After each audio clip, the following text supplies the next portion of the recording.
এক ছিল ফুলবাড়ি, গাইবান্ধার গোবিন্দগঞ্জ উপজেলার এক ছোট্ট গ্রাম।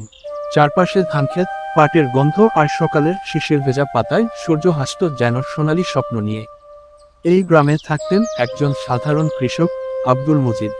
বয়স 50 ছুঁই ছুঁই, কিন্তু চোখে এখনো আগুন। এক সময় তিনি প্রতি মৌসুমে ধান চাষ করতেন, কিন্তু ফলন হতো খুব কম। জমিতে পানি না থাকলে শুষ্ক মরুভূমির মতো হয়ে যেত। জীবন চলত কষ্টে, ধার কর্জ করে। একদিন কৃষি অফিস থেকে এলো এক যুবক, নাম রনি ভাই। তিনি জানালেন, এখন সরকার আধুনিক চাষ পদ্ধতি শেখাচ্ছে। তিনি বললেন, চাচা, আপনি B-75 জাতের ধান লাগান, আর IFM পদ্ধতিতে সার ব্যবহার করেন, ফলন দ্বিগুণ হবে। প্রথমে ভয় পেয়েছিলেন মজিদ চাচা, কিন্তু রনি ভাই তাকে একটি মাঠ প্রশিক্ষণে নিয়ে গেলেন। শেখানো হলো কিভাবে কম খরচে সেচ দিতে হয়, কিভাবে জমি তৈরি করলে শেকড় মজবুত হয়।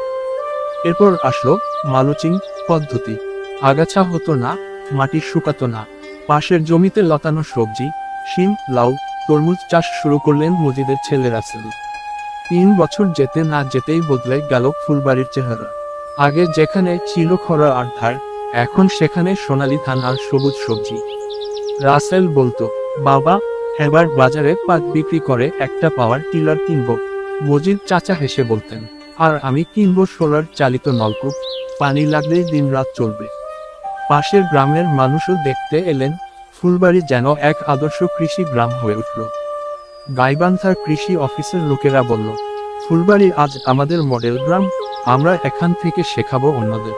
কৃষি অফিসের প্রশিক্ষণ, উন্নত জাতের বীজ ও আধুনিক পদ্ধতির ব্যবহার করলে ফলন বাড়ে। সেচ ও মালচিং প্রযুক্তি খরচ কমায় ও পরিবেশ রক্ষা করে। চাষি পরিবারের আয় বাড়লে জীবনযাত্রা উন্নত হয়।